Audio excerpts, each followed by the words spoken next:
Thank you for visiting Past the Wire TV, the YouTube channel of PastTheWire.com.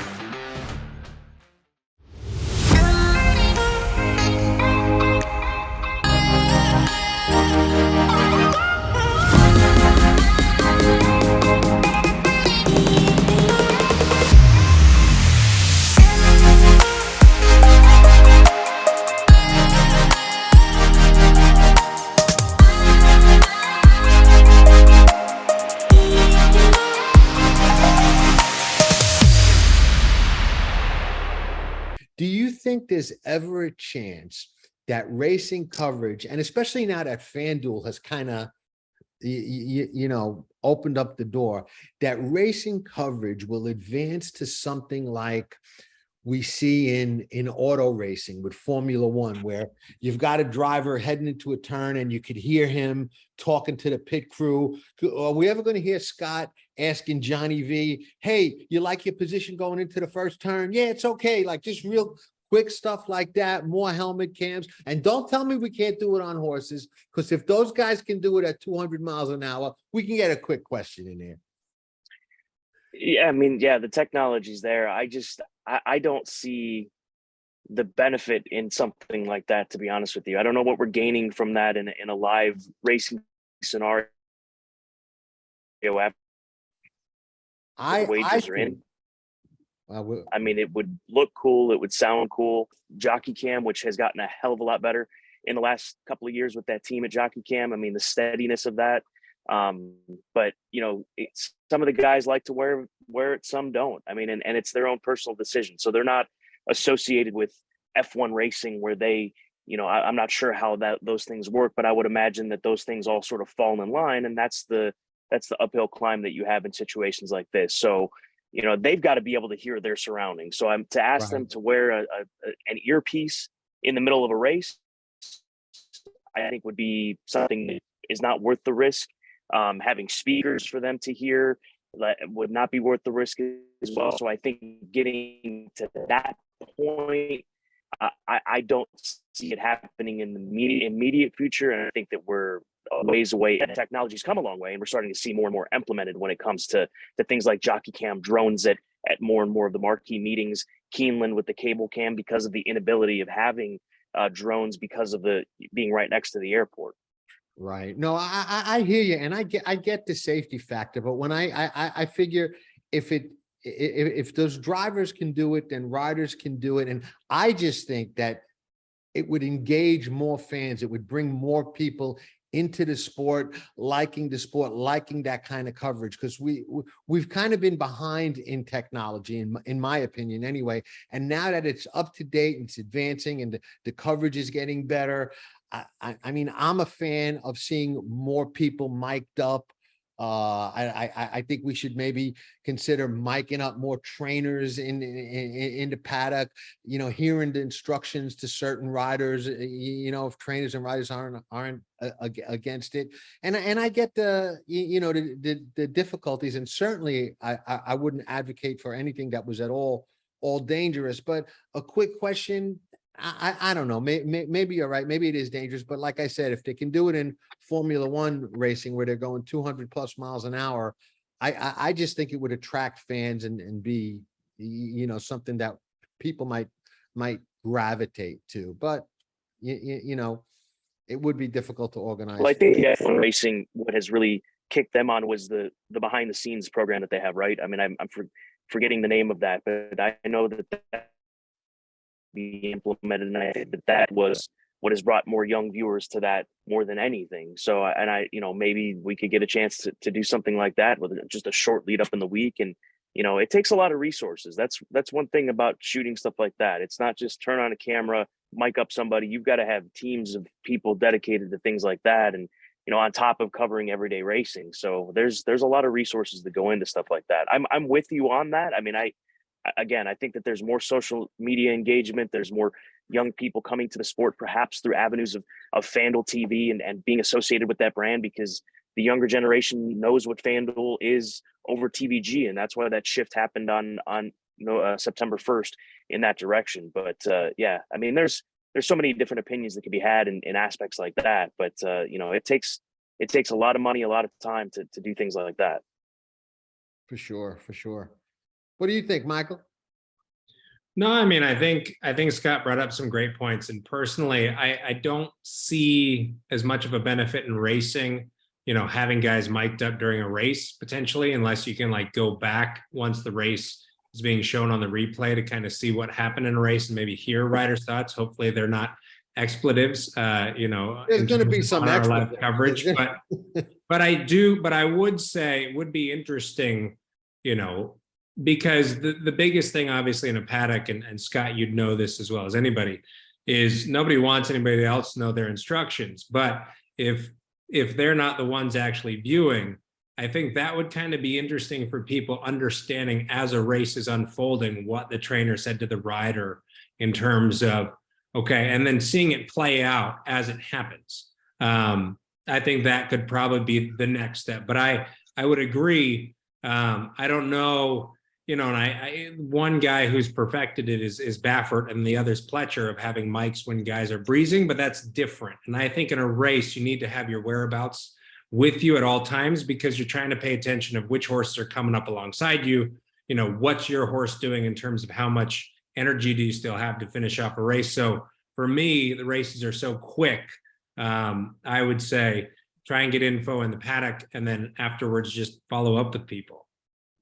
Yeah, I would think like things like heart rate monitors. I mean, I know this has been tossed about in years. I mean, I know that a few years back we're at the Belmont, and Dale Romans, excuse me, was referencing a heart rate monitor in which they utilize for safety reasons and also for fitness reasons. I mean, these golfers now wear a device called Whoop that keeps track of their real-time heart rate, recovery, things of that nature. And so maybe that's something that would be more pertinent to a better in real time. And I mean, and even then it's real time, the wagers are in, right? We don't have in-play wagering, so it's nice, it would be nice to have to look back on, to collect a database like that. But there's so much data already within this sport. I'm not saying that there's ever going to be a cutoff line. There's always room for improvement, having an open mind, coming up with new ideas. But there's so much stuff as it is right now, and miking up the trainers, we do it on occasion, but it's another logistic situation. Getting these guys, getting them mic'd up when they're trying to saddle their horses, when they're walking over from the barn. I mean, Mike, this, it's just, there's a lot more to a trainer's routine than just showing up and legging up a jockey. There's a lot that goes into their day. So it's quite the dance that goes on there to get these races off every 30 minutes. I know. Well, and then you have we do it in the NFL. They do it to head coaches. They're running all over the place, interacting and stuff like that. I get the logistics of it, but I just think there's so much more we can do to get fans and bettors alike, more involved and more in tune with what's really going on at the races than we do. I mean, I think we've come a long way, and I think the coverage and exposure, has gotten better. But with the technology out there today, I think really to take it to the next level, we've got to start looking at some of those out of the box, ideas. Well, I would say this, and I've been extremely impressed with what you guys have been doing coming up to this Breeders' Cup. I mean, I think, I've watched coverage in the past, and, always wanted to kind of get more in the mornings, see different things, because there's so much that happens. And I think, I just texted somebody today and I said, FanDuel's knocked it out of the park this year in terms of what you guys are covering in the morning and how you're getting some of that info on. I guess, I don't know how it ended up. Somebody texted me and said, you were on camera this morning. I said, I don't know where I was, but I guess it was as the Godolphin horses came on the track. But I think you guys are doing a phenomenal job in these lead up days, especially with the breezes on Friday and Saturday, and then the follow up coming forward. So I think that was a step that definitely took the sport forward, because typically, as we would know, right, you do some coverage in the pregame lead up, and then, race day, there's just, as you said, Scott, there's so much going on. And when you're saddling different horses and running back and forth to the barn, and myself, formerly training, you're nervous as hell. Last thing you want is to really be messed with when you're frazzled in the paddock trying to stay cool. But I think you guys really took that step forward, and it's great to kind of see that with the morning coverage and everything. Yeah, and I think that there are certain trainers that they don't do things because their owners don't want them to do it. I mean, that's another aspect of this too. There's how many owners in a different race. There's not one overarching, decision maker when it comes to these things, what makes it challenging. So that's another aspect of getting people to do this. And that's one of the benefits of doing what we've done for so long. You get to know the tendencies, the behavior of people, when to talk to them, when not to talk to them, where they may or may not be. You just know when is the right time to approach them on certain things. So, that's another thing. There's so many individuals in this game. You keep referencing the NFL. There's 32 head coaches. How many trainers do we deal with on a yearly basis? How many jockeys do we deal with? How many horses do we deal with on a yearly basis? It's such a bigger animal, no pun intended, than anything else out there. And I've had conversations with so many different people that have covered sports and covered, whether it be college football or you name it, and they that have done both, say that horse racing is the most difficult to cover. And I'm like, why is that? Because there are so many variables that you have to take into consideration, whether it's planning, prepping, or executing, or describing what's going on. I mean, it really is not an easy sport to cover. Interesting. That's an interesting perspective. I honestly never really thought about it in that light and in that kind of complexity, but it is. Let me ask you something. You ever have to deal with or learn like nuances, like about trainers or riders or owners that might be superstitious and don't like to be spoken to before a race or things like that? That ever come into play? Yeah. Like I said, I mean, there are trainers, if they've got two horses in a race, they don't talk. They don't want to, play favorite or give up the, the thought of maybe they're leaning one way or the other. And you can respect that. They've got multiple clients to work with, and when to talk to certain people and when not to. I mean, that's just the part of it. I mean, you just learn their tendencies. And if you're not able to pick up on that, then you probably shouldn't be in the business of doing this. And it's just like anything else. I mean, it's just like training. It's just like handicapping. You observe, you remember. You have to have a short and a long-term memory bank that you've got to lean on when looking at how to approach these days, and where you should be, where you shouldn't be, who to avoid, things of that nature, and whether it's worth approaching somebody. And sometimes it may be, even though they're in an uncomfortable situation, you've got to go and put that mic in front of them and see what you can get. And they may be upset with you on the short term, but you know what?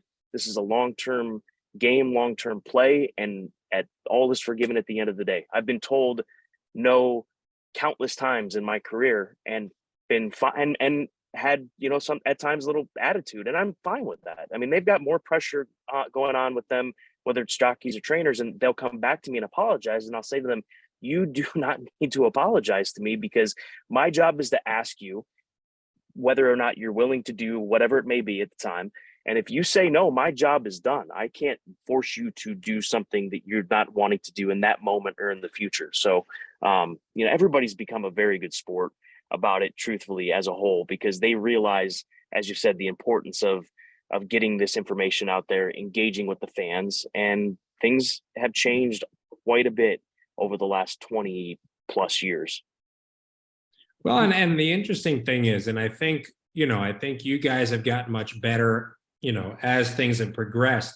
A lot of it with a horseman is asking the right questions, and it comes down to, it's interesting. I spoke with Peter Miller this morning, and, we were talking about CZ Rocket.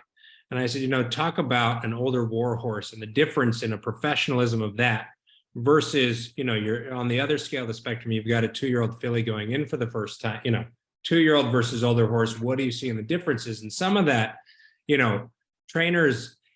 most trainers will answer in as few words as possible. If you can, depending on the trainer, right? If you ask how'd the work go? Oh, well, horse breathes well, went fine, came out well, good. Versus, and it's kind of cool to see you guys getting in there and asking more of those questions where they'll talk further into a topic versus previously. I mean, let's face it, nobody in this business has any media training on the performance end in terms of the trainers and the jockeys. So it's not easy to get them to talk on camera. And I mean, I have found it very interesting watching Michelle push around Mike McCarthy and getting him on camera, try and get a couple words out of his mouth. But it's interesting, and I think the more that, and it's great to hear as you guys are learning these tendencies of guys of, what's the next question I can penetrate deeper. But it's been cool seeing you guys pull out some of this information that before just kind of was on the surface, at least of what I've noticed in this year's coverage thus far. Yeah, and I think it's like you said with Michelle, you get comfortable, or they get more comfortable with you, right? And I think the biggest thing with trainers more than anything is being present at the time when other people are not necessarily present, right? Showing up in their tack room, showing up earlier than most people do instead of when it's convenient for you. Because my father trained, and if you went on your schedule with what was convenient for you, if you were trying to get something done at his barn, he did not make time for you. If you came early to him, that's when he would make time for you. And it wasn't a power play by any means, but there were so many other things that he was having to worry about from the time the training ended, to going home, getting ready for the races, coming back, and things of that nature. And I think that once you establish that respect factor with these men and women that spend countless hours out, and we go out there and come in and, show up out of nowhere, then you have a different way of getting more out of that particular person. Well, and it's interesting, especially, we're focusing in on the Breeders' Cup and how this is a major championship event. And, rightly so, the trainers are here, but most of them, this is just a small chunk of their massive operations. Right. And, it's kind of interesting, people are expecting some of these guys to wait around. It's like, well, Brad Cox has 4 horses there. And how many more does he have at Churchill? And how many more does he have at Ellis? And how many more does he have wherever? And so, it's somebody asked me again recently and said, Mike, will you ever train again? And I said, no, because I don't want to have 100 horses in training to make a living. But and that's another piece, right? Even when these guys are running Breeders' Cup horses, they have horses on undercards at other tracks. Yeah. And those jockeys need instructions too sometimes, and more so than maybe the guys on race day here. I promise, Scott, we wouldn't take too much of his time because I know you got a jammed up schedule. One last question: did you ever think about or consider heading into the business on your dad's side as a trainer or a horseman, or just never thought about going in that direction? Not for a second, because I can remember being a young boy, like pre-kindergarten, around that age, 5 and under, and I'd go to the barn or something with my dad, and my mom would say, you're not, stay away from the track. My dad would say the same thing. You're not going to do this. This is too hard of a life. You don't have, any time to yourself, this, that, and the other. And I vividly remember those conversations. And the other thing too is that once I got passionate about the sport, that ship had sailed. I was about 16, 17 years old. And I thought to myself, just kicking it around, thought to myself, you know what, even if I was to do this, I have missed out on so many lessons from my father that I would not be doing justice to my dad and what he had been able to do through the decades as a trainer, to even consider doing that. So, because he started when he was 8 years old, getting on horses back in the late 30s for my grandfather who trained horses. He was a jockey when he was 15. He got too heavy at that point after being leading jockey in Tijuana and Caliente in 1945, and then actually ran a dairy for a bit and then started training horses when he was about 17, 18. So he was with horses from 8 until really up until his passing. I mean, that's the reality. So I would have never been able to come close to walking in those footsteps that were so giant through the decades of my father. And so when I realized that I wanted to stay in racing, I was heading off to college for the first time. It was Arlington Million Day. TBG was there. Caton Bradar was there, who was a very dear family friend of my family, and was watching them do their thing. And I said, hell, this might be a good way to stay in the game. So I went off to University of Illinois, transferred to Arizona State University with a major in broadcast journalism, and got my broadcast journalism degree, and was given an opportunity by Amy Zimmerman at Santa Anita Park to come and join the then HRTV roster, which had just signed an agreement with Dish Network.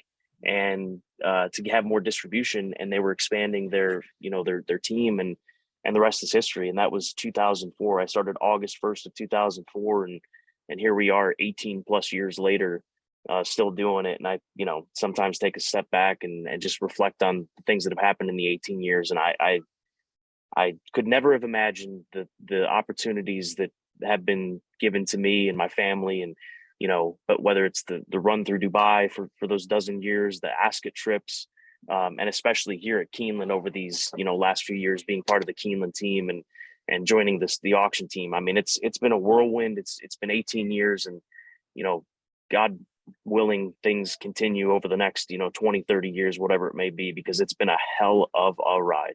It has. I go back a little further than you, so I've probably seen a little bit more of this than you, but you've definitely were around for Zenyatta. Okay. Let's close out with Flightline and the excitement and the buzz and everything that this horse has created. We saw American Pharaoh break that Triple Crown thing, Justify, come back and do it. But Flightline's created a whole new level of buzz and excitement. What's your take on him from a historic point of view, and from what you've covered in racing and what you've observed, and is he in that conversation of the all-time greats? Do we need to see more? What's Scott's take on Flightline and what we're going to see Saturday? I don't know that you can put him in a historical perspective right now, and I don't know when that time will come. Maybe he'll be a standalone sort of situation if they don't race past, Saturday, or if they go on to the early part of the year next year to races like Pegasus and Saudi Cup. There's not a horse that comes to mind that would have had such a short run without having to go off into the sunset for reasons that were unseen, for reasons that weren't necessarily just going off to the breeding shed. From a Brilliance perspective, the only performance that I can relate to what we saw in the Pacific Classic was Rachel Alexandra's win in the Kentucky Oaks. From a first-hand perspective, those are the only two races that come even close to one another from a just sheer dominance perspective. And so what he does on Saturday, if he replicates that, he's going to win by open lengths. There's not a horse in this race that can go as fast as he went the mile and a quarter down at Del Mar. That's the reality. Now, from a historical perspective, perhaps his legacy will be written from this short period of time we saw Brilliance, and then it'll be carried off into the breeding shed. I don't know. I don't have a creative way of putting a historical perspective on it from what we've seen recently. All I know is the damn horse is crazy fast, and he goes out there and he does what he does. And they have managed him, I think, to the best of their abilities, because if he could have raced more, there's no question he would have been racing more. I agree. I guess, hey, thank you so much for your time, Scott. Really appreciate it. I know you're super busy. You're doing a great job. We enjoy the coverage, enjoy the Breeders' Cup. And thank you and FanDuel for coming on the show. Much appreciated. My pleasure. Thanks so much. All right, guys. Bye. Ciao for now. Bye-bye.